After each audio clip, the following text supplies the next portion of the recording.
여러분, 사람들과의 관계를 하다 보면요, 교회 사람들만 만나는 게 아니라 교회 바깥의 사람들도 만나게 됩니다. 심지어는 가족들 가운데서도, 일가 친척이 모인 자리에서도 교회를 안 다니는 분들을 보게 되는데, 그때마다 들으는 감정이 있답니다.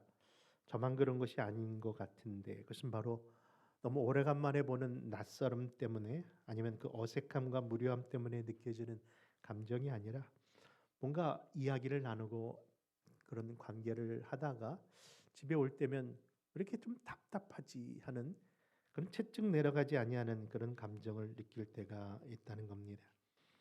여러분, 사실 믿는 사람이나 안 믿는 사람이나 모여서 늘 하는 얘기는 늘 같은 주제 아니던가요? 요즘 세상 돌아가는 얘기 하게 됐고요. 첫 시작은 늘 요즘 날씨가 좋다, 나쁘다, 그런 얘기로 시작하는 것 아닙니까? 할 얘기가 없으면은 자기 자녀라도 또 이야기하면서 자랑도 해보고, 또 심지어 유튜브 영상에서 봤던 내용도 살피면서 서로 그런 얘기하는 것, 이것은 분명히 믿는 사람이나 안 믿는 사람이나 동일한 주제의 대화일 겁니다. 그런데 같은 얘기를 하고 같은 주제를 나눴음에도 불구하고 왜 믿지 않는 사람들과 교회 밖의 사람들과 이야기를 하고 같은 좋은 시간을 가졌다고 하는데 불구하고 마지막에 느끼는 감정이 답답한 이유는, 그들이 갖고 있는 그 생각과 그들이 갖고 있는 대화 속에 보여지는 그들의 인생관과 그리고 그들의 가치관 때문이라 생각됩니다. 그렇습니다. 쉽게 말해서 그들은요, 똑같은 인생을, 우리가 같은 땅을 밟고 살고 있지만 그들의 인생의 모든 시선은 이 땅밖에 없기 때문입니다. 여러분, 사방에 우겨쌈을 당해도 우리는 어딘 뚫린 건 압니까? 그렇죠. 하늘이 뚫린 것 알고 하늘을 쳐다보고 사는데, 그들은 늘 땅만 보고 사는 인생입니다. 그래서 그들의 관심은 온전히 이 땅에서 어떻게 하면 잘 먹고 잘 사는가, 그거야만 혈안이 된 것 같아서 답답하다는 겁니다. 분명히 하늘이 열려 있는데 말입니다. 누가 그러더라고요. 돼지는 평생 하늘을 못 보고 산다고요. 저를 그런 눈으로 쳐다보지 마시고 저도 돌아갑니다. 돼지가 못 보는 이유는 목이 안 돌아가고요. 하늘을 못 본대요. 늘 땅만 보고 산답니다. 근데 유일하게 한번 보는 순간이 오는데, 어쩔 때? 네, 딱 뒤집어졌을 때 그때 하늘을 처음으로 볼 수 있는 것처럼, 너무 인생이 힘든 그 연생 땅만 바라보고 사니까 때로는 우리들에게 뭐예요? 뒤집어지는 인생, 어려운 인생, 아픈 인생, 또 고난의 연속, 그 순간을 통해서 그래, 내가 너무 땅만 보고 살았구나, 그것을 깨닫게 하기 위하여 우리 인생 가끔가다 뒤집어 주시는 것 같습니다.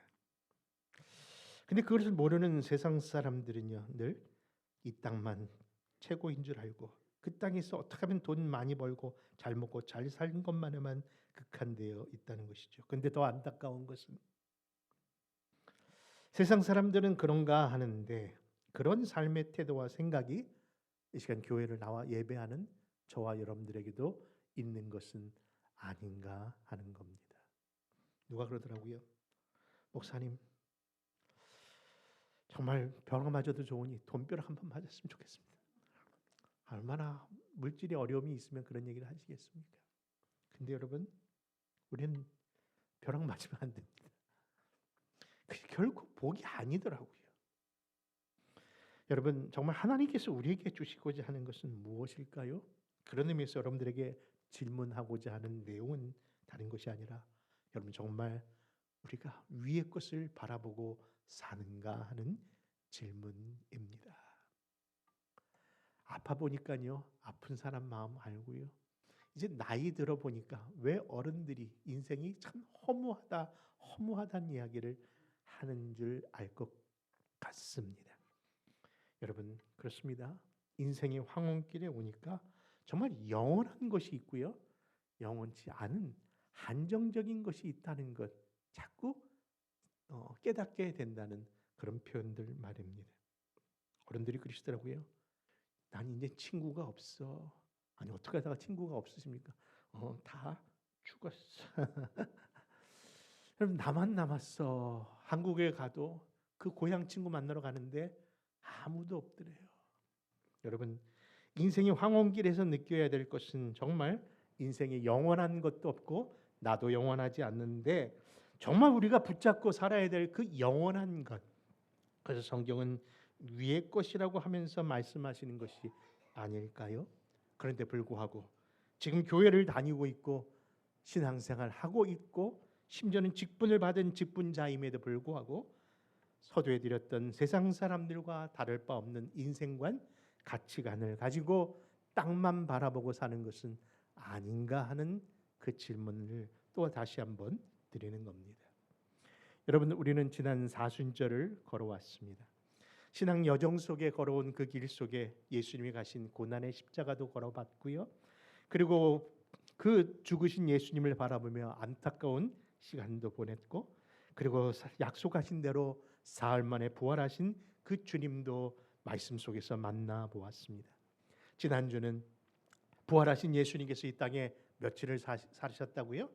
40일을 살아계셨던 이야기도 들었고, 그 예수님께서 많은 사람들이 보는 가운데 하늘로 올라가시면서 내가 너희들이 본 대로 다시 오신다, 그 약속도 받은 사람들입니다. 그런데 이왕 예수님께서 우리를 구원하실 바야, 그리고 승천하실 때 좀 같이 좀 데려가시지, 왜 우리를 이 땅의 힘든 세상에 여전히 남겨두셨는가라는 의문도 갖게 되면서 주님, 이 땅에 살고 있는 우리는 이제 어떻게 살아야 합니까? 그 질문을 아니할 수 없는 겁니다. 여러분, 이제 다시 오실 주님을 기다리며 이 땅에 발을 딛고 사는 동안 우리가 어떻게 살아야 되는지를 한번 생각하는 의미에서 오늘 말씀의 제목을 위의 것을 찾는 성도들이 되자는 말씀 나누고자 합니다. 여러분, 오늘 본문으로 삼고 있는 이 골로새 교회는요, 본문 1장에서 보면요, 참 칭찬받는 교회였답니다. 여러분, 믿음, 소망, 사랑, 이 세 가지는 항상 있는 것인데, 여러분, 성경은 이것이 항상 있는 것이라 하지만 이거 항상 없더라고요. 믿음 있는 사람이라고 해서 여러분 사랑 넘치는 것 아니더라고요. 또 사랑이 있다고 해서 여러분 소망 가운데 사는 것 아니더라고요. 근데 정말 이 골로새 교회는요, 고린도 교회에서 말씀했던 그 표현처럼 믿음, 소망, 사랑, 이 세 가지가 항상 있어서 어려움을 이겨낸 그런 교회로 알려져 있는 교회가 바로 골로새 교회입니다. 그 교회가 하도 궁금해서 지난 2년 전인가 우리 3년 전에 우리 비전 출입을 어디로 갔을 때, 그렇죠, 터키로 갔을 때 소아시아 7교회와 함께 찾아가 봤던 교회가 골로새 지역의 골로새 교회였는데요. 다 죄송합니다. 큰일 날 뻔했습니다. 정말 표지판은 있는데 그 시티, 그 도시의 흔적도 없고 그 교회도 없어요. 아니 도대체 믿음, 소망, 사랑이 칭찬받은 이 골로새 교회, 그 시리가 어떻게 된 것일까요? 성경에 보니까요, 그들이 그렇게 잘 신앙생활 한 줄 알았는데 한순간에 잘못된 이단의 가르침에 빠져서 하나님의 약속인 그 믿음, 하나님의 약속인 소망, 성도가 품어야 할 그 사랑 다 잊어버리고 과거의 옛사람의 습관대로 땅에 추구한 것만 행하다가 결국 아침에 이르는 이슬처럼 사라지고 말았다는 겁니다. 그럴까 봐 사도 바울이 이미 존재하고 그 당시에는 존재하고 있었던 그 골로새 교회를 향하여 안타까운 마음속에 너희들이 정말 추구해야 될 것이 무엇이다 라는 그런 마음으로 보낸 성경이 바로 이 골로새서인 겁니다. 그 증거의 말씀을요, 여러분 골로새서 2장에서 살필 수 있는데 우리 20절에서 23절 긴 말씀이지만 하나하나씩 한번 끝까지 한번 읽어볼까요? 같이 한번 교독하도록 하겠습니다. 시작. 너희가 세상의 초등만에서 그리스도와 함께 죽었거든 어찌하여 세상에 사는 것과 같이 규례. 계속 있습니다.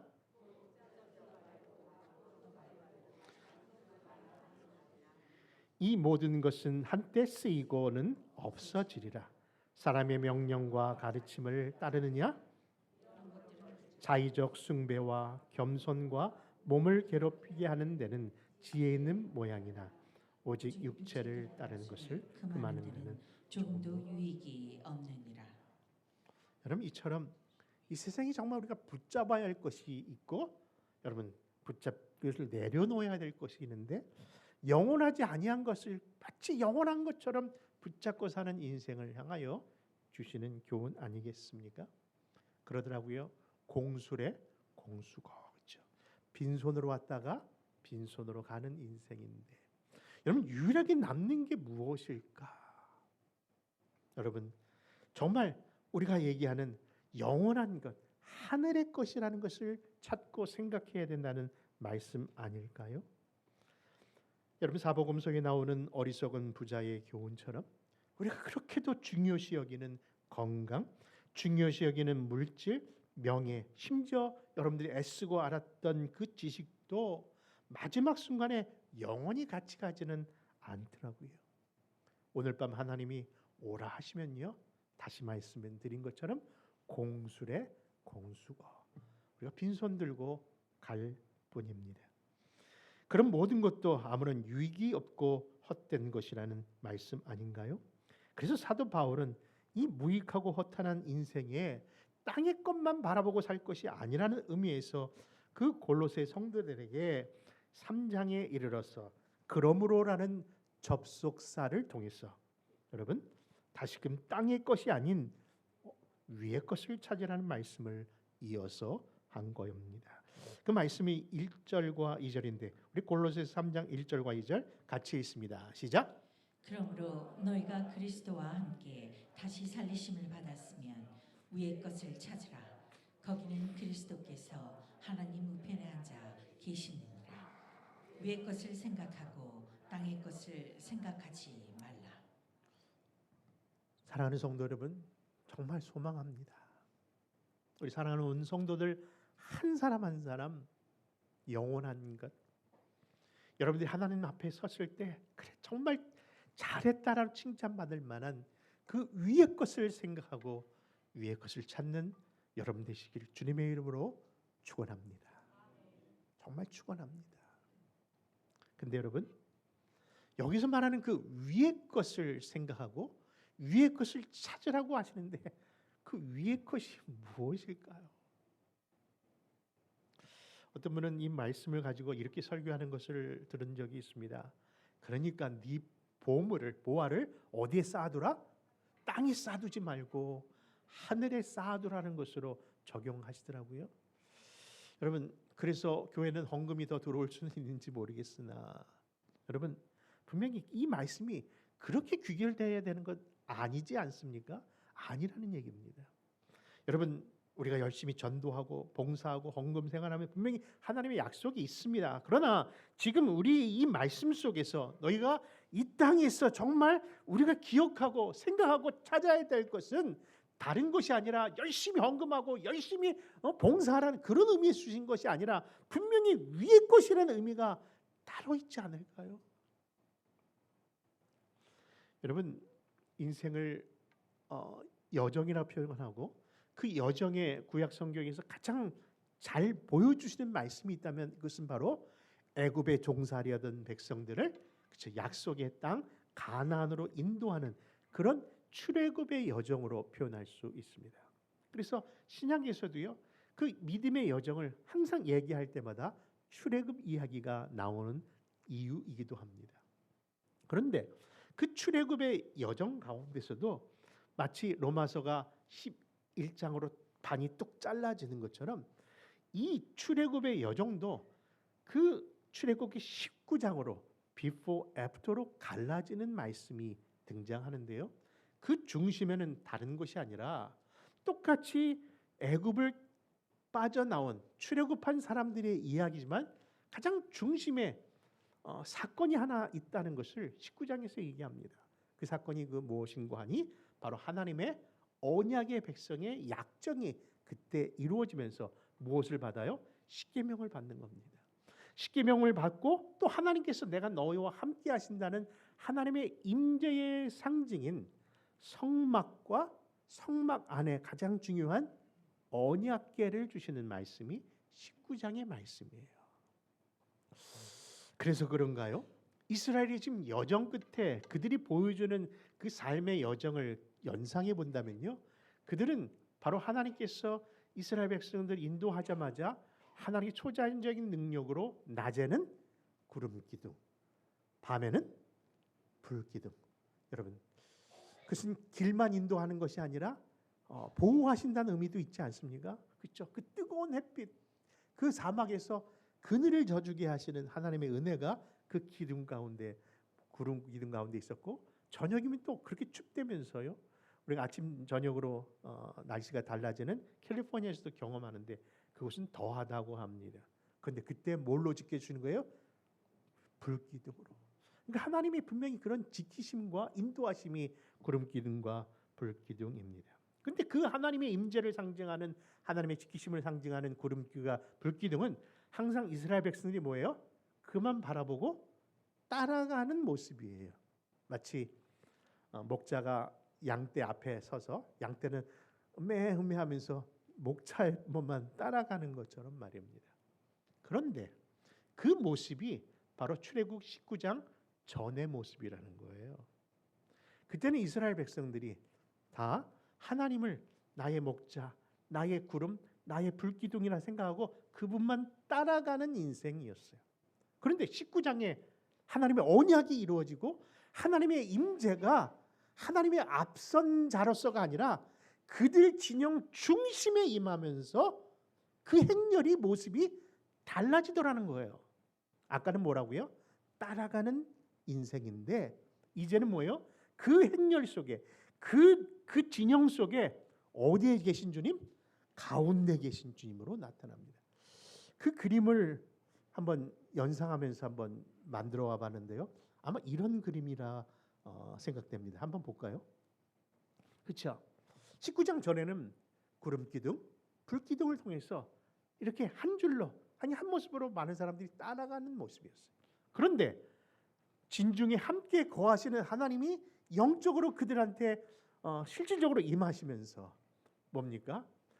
그 12지파의 진영이 3지파씩 동서남북으로 나누면서 그 중심에 누가 계신 거예요? 하나님의 임재의 상징인 성막과 언약궤를 중심으로 그들이 나아가는 행렬로 바뀌더라는 거예요. 근데 그것을 지금 와서 멀리서 바라보니까 뭐가 그려집니까? 야, 신기하지 않습니까? 여러분, 바로 이것이 위의 것을 찾으라는 서두에 드린 질문의 답입니다. 여러분, 내 보물을 하늘에 쌓아두고 이 땅에서는 그런 거 하지 말라가 아니라 우리가 정말 바라보고 우리가 정말 찾고 우리가 정말 생각해야 될 그 위의 것이 무엇인가를 성경은 이렇게 그림 언어로서 표현하고 있다는 겁니다. 여러분, 그것이 바로 오늘 우리가 묵상했던 골로새서 3장 1절의 말씀 아니었습니까? 그러므로 너희가 그리스도와 함께 다시 살리심을 받았다면, 너희가 진짜 구원받은 백성이라면 이제는 무엇을 찾으라? 위의 것을 찾으라. 거기에는 그리스도께서 하나님의 우편에 앉아 계시느니라. 여러분, 그 위의 것을 찾는다는 것이 내가 어떻게 하면 더 신앙생활 잘할까, 뭘 하나님 앞에 뭘 드릴까, 내가 뭘 하면 하나님 기뻐하실까, 내가 정말 이 땅의 것이 아니라 하나님의 기뻐하시는 일을 해야겠다는 그런 생각도 참 귀한 것이지만 근본적인 위의 것을 찾는 것은 누구를 바라보는 거예요? 바로 정확하게 말씀하면 예수 그리스도를 바라보시는 것인 줄 믿으시기 바랍니다.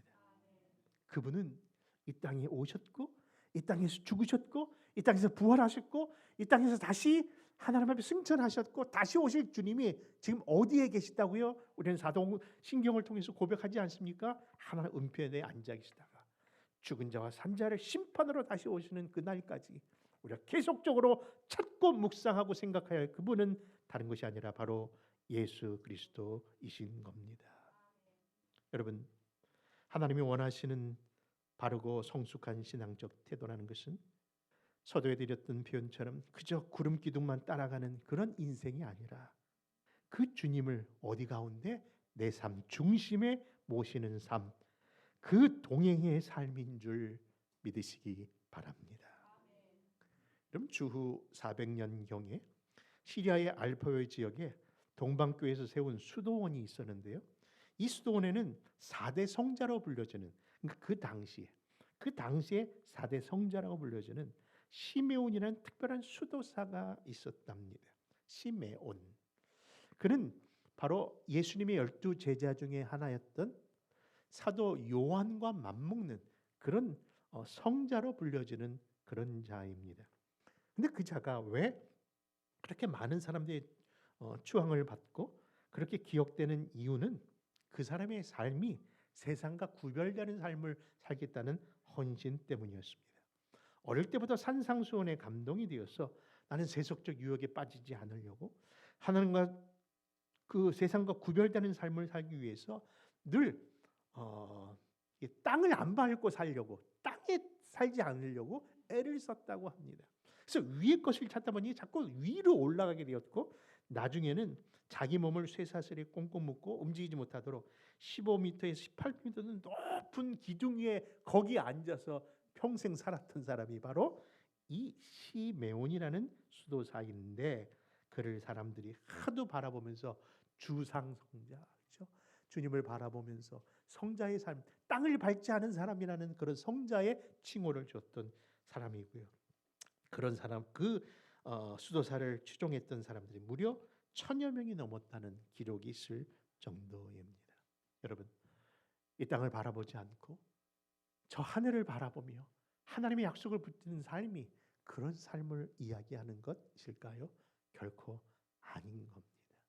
오해한 겁니다. 도리어 우리의 신앙은 룰루랄라 하면서 좋아지는 세상, 정말 하나님께서 우리에게 출애굽하여 바로 가나안에 간 것이 아니라 고난이라고 하는 것을 보여주는 광야의 길에서 머물게 하시면서 진정한 그 가나안의 약속이 무엇인지를 알게 하신 것처럼, 여러분, 우리가 걸어갈 이 길은 여러분 광야의 길이며 또한 그 어둡고 힘든 세상의 모습, 우리가 겪어야 될 길인 줄 또한 믿으셔야 합니다. 그러나 여기에 약속이 있잖아요. 여기 함께 하심이 있잖아요.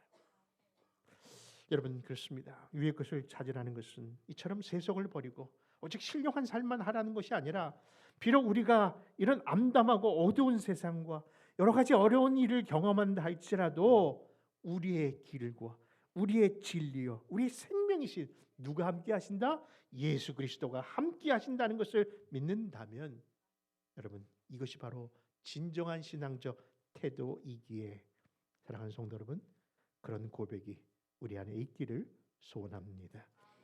이 동행의 기쁨과 약속이 세상 사람들에게는 감추어진 거지만은 그리스도 안에서 드러난 것 아닐까요? 그 말씀이 오늘 본문 골로새 3장 3절과 4절입니다. 같이 읽습니다. 이는 너희가 죽었고 너희 생명이 그리스도와 함께 하나님 안에 감추어졌습니다. 우리 생명이신 그리스도께서 나타나실 그때에 너희도 그와 함께 영광 중에 나타나리라.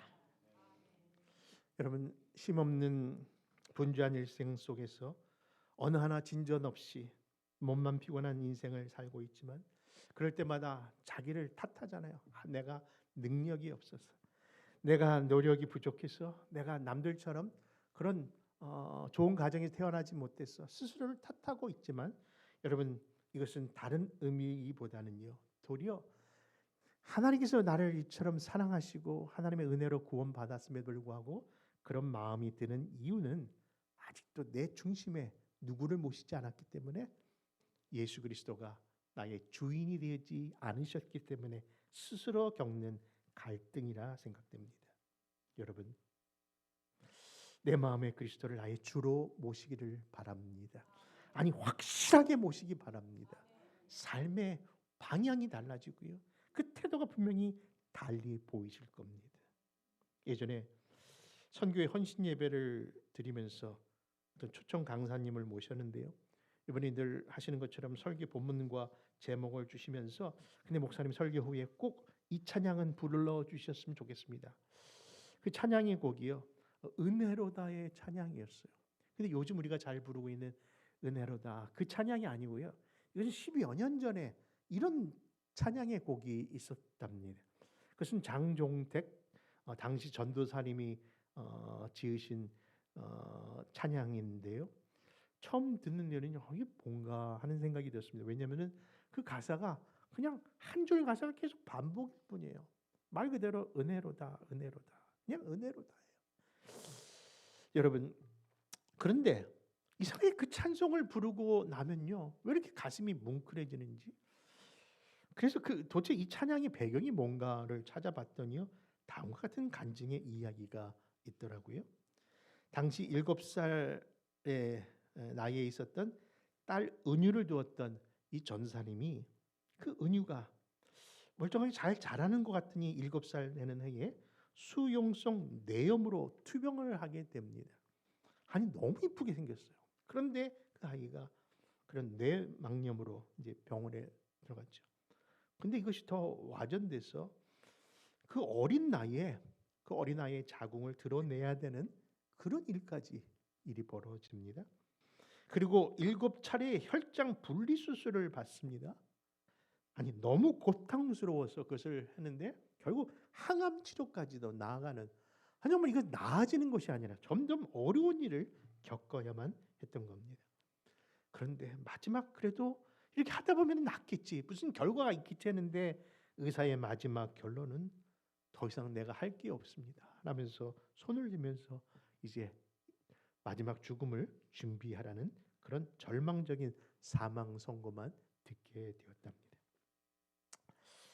그때 그 안타까움을 바라본 그 전사님이 자기가 하고 있는 그 안에서 몇몇 사람들에게 온라인으로 기도 요청을 보내기 시작합니다. 함께 기도해 주십시오.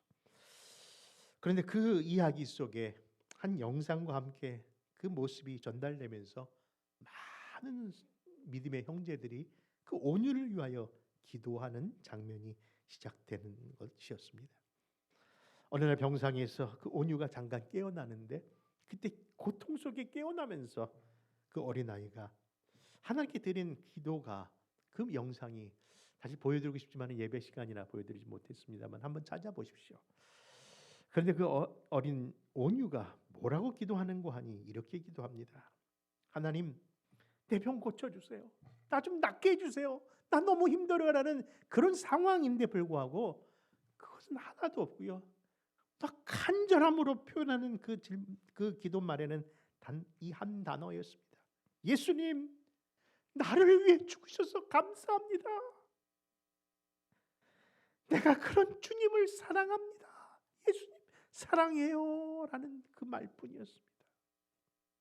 여러분, 감사가 기적을 나는데요, 감사가 최고의 사랑의 표현이라면서요.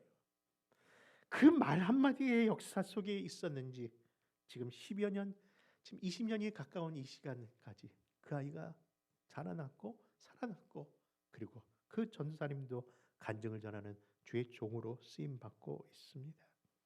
여러분, 놀랍지 않습니까? 우리의 기도는 나야 기도의 응답이고 우리의 기도는 내 뜻대로 되는 것이 나의 바람일진데 그와 상관없이 그저 예수님이 보여주는 순간에 예수님으로 느끼는 그 감동이 우리 안에 감사와 주님을 향한 사랑이 더 커진다는 사실 말입니다.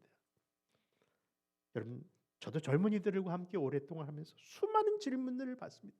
왜 세상이 이렇습니까? 왜 정의와 공의가 온전하게 드러내지 못하고 교회가 도대체 뭐 하는 겁니까? 수많은 질문들 앞에서 답변할 답도 없었습니다. 그런데 그때마다 마지막에 꼭 이 말은 했습니다. 오직 유일한 해결책은 예수 그리스도뿐이시다. We have so many problems, but only one solution is Jesus Christ, Son of God. 하나님의 아들 예수 그리스도이실 뿐이다. 근데 그것이 그들 순간에는 답이라고 생각하지 않았는데 2020년 오늘까지 여전히 모든 문제의 해답은 예수 그리스도이신 겁니다. 여러분, 자주 표현되는 말씀입니다만은 시편 73편에 보면요, 하마터면 신앙을 잃어버릴 것 같았던 그런 시인의 표현이 나오는데요. 왜냐하면 고난이 너무 심한 거예요. 아니, 역경이 너무 많은 거예요. 아니, 왜 이렇게 나한테 힘든 일이 올까? 근데 안 믿는 사람들이 자기보다 더 잘 사는 것 같아요. 아니, 더 형통한 것 같아요. 악인의 형통 때문에 하마터면 내 신앙이 넘어질 뻔, 미끄러질 뻔 했다는 겁니다.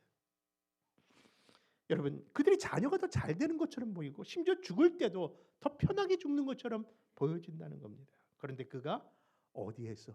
성소에서 마지막 일을 하나님이 보여주는 그 일을 통하여 하나 깨달으면서 그 시편 13편 마지막에 이런 고백을 합니다. 하나님께 가까이 함이 내게 복이라. 여러분, 이 말 잘 이해하시기 바랍니다. 하나님을 가까이 하면 복을 받습니다가 아니라 복은 이미 하나님과 함께 사는 이 가까운 삶을 사는 이 순간이 비록 아픔이 있고 역경이 있고 고난이 있고 질병이 있고 사건 사고가 있지만 나는 이 순간이 복입니다. 그 고백인 줄 믿는 겁니다. 사랑하는 성도 여러분, 우리 안에 인생의 어려운 순간을 지금 겪고 계십니까? 아무것도 보이지 않는 광야의 길에 나홀로 서 있는 것 같은 외로움 속에 있습니까? 근데 여러분, 이것이 하나님이 함께 하신다면, 여러분이 함께 주님과 동행하신다면 그 하나님을 가까이 하는 그 자체가 복인 줄 정말 믿으시기 바랍니다. 여러분, 400년의 종살이했던 이스라엘 백성들이 출애굽하는 순간 이미 표현했던 것처럼요, 가나안 땅 룰루랄라 하면서 바로 들어가는 줄 알았지만 그들에게 앞에 놓인 것은, 여러분, 먼저 놓인 것은 바로 넘을 수 없는 홍해의 바다였습니다. 여러분, 배도 없고 자기 힘으로는 도저히 넘을 수 없는 홍해의 바다, 돌이키고 돌아가려고 했더니 웬일입니까? 뒤에는 이들을 잡으려고 달려오는 애굽의 불말, 그 병거들이 그들의 칼을 들고 죽이려 달려오는 순간 앞으로 나아갈 수도 없고 뒤로 돌아갈 수 없는 그런 절체절명의 위기의 순간에 놓이게 됩니다. 그런데 그 순간에 하나님께서 모세를 통해서 이렇게 말씀하십니다. 그 말씀을 오늘 우리 안에 여러분 받으시기를 바랍니다. 이 말씀은 이렇습니다. 같이 찾아볼까요? 우리 출애굽기 14장 13절입니다. 시작. 모세가 백성에게 이르되 너희는 두려워하지 말고 가만히 서서 여호와께서 오늘 너희를 위하여 행하시는 구원을 보라. 너희가 오늘 본 애굽 사람을 영원히 다시 보지 아니하리라. 여러분, 지금 두려움에 빠져 있는 그들에게 두려워하지 말라고 하는 이유가 뭘까요? 하나님께서 그 구원을 베풀어 주신다는 약속을 하시는데 그들이 할 유일한 일은 다른 것이 아니라 가만히 서 있는 겁니다. 여러분, 이게 말이 되는 건가요? 아니, 그런 위급성이 어떻게 가만히 있으면 몸이라도 흔들면서 다 큰일 났다 큰일 났다 그런 안절부절한 모습이 우리 모습일 텐데, 참 옛 성경에는 잠잠히 그것을 바라보기만 하라고 하는 표현으로 되어 있어요. 여러분, 잠잠히 바라볼 수 있다는 게 뭐에 대한 근거일까요? 그분에 대한 확신 때문이 아닐까요? 왜 그분을 확신할 수 있냐면은 그분이 홍해보다 더 크시고 그 애굽의 불병거 불말보다 더 크시기 때문에, 그 하나님이 이 모든 것을 주장하시는 창조 하나님을 믿기 때문에 우리가 잠잠히 서야 되는 약속이지만 우리 밴댕이 소갈치 같은 우리 마음으로는 그것을 품을 수가 없어서 여전히 불안해할 때 하나님께서 우리에게 뭐라고요? 잠잠히 가만히 서서, 그 단어를 히브리어의 단어를 찾아보니까요, 그 단어가 바카레라는 단어더라고요. 바카레. 근데 그 단어를 보면서 도대체 바카레가 뭔가, 왜 우리에게 바카레 잠잠히 서서라는 단어를 주셨을까 묵상하면서 그 옆을 보니까요. 그 단어가 바로 우리가 그렇게도 원하고 바라고 또 누리기를 원하는 vacation, vacation, 휴가라는 단어의 원근의 단어더라고요. 그 오리진이 바로 왜 우리가 세상 베케이션을 가면 그렇게 편하고 좋을까요? 하나님이 주신 약속이기 때문에 그래요. 베케이션. 여러분, 바카레라는 하나님의 약속이 그 안에 있기 때문에 사랑하는 성도들 그렇습니다. 여기서 가만히 서서 여호와께 너희를 위하여 행하시는 그 구원을 보라 하셨던 그 바카레가 바로 왜 주님을 내 삶 속에 모시고 그분을 바라보고 살아야 되는지 확실한 증거인 줄 믿는 겁니다. 여러분, 사랑하는 성도 여러분, 이 자리에 힘들고 어려운 길을 걷고 계신 분들에게 더 격려합니다. 비록 주님 오시는 날까지 이 땅에 이제는 만사형통이라는 말씀을 제가 드릴 수는 없지만 확실한 거 하나 드립니다. 오직 답은 예수님뿐입니다. 십자가에서 이루신 그 약속, 그 소망, 그 믿음 안에서 버티어 서십시오. 그날이 오면은 우리가 영광 중에 그 사건을 목격할 것이기 때문입니다. 그러므로 주와 함께 거함이 바로 다른 것이 아니라 그 자체가 은혜이고 그것이 복임을 아는 그런 교회와 가정과 성도들 되시기를 주님의 이름으로 축원합니다. 기도하겠습니다.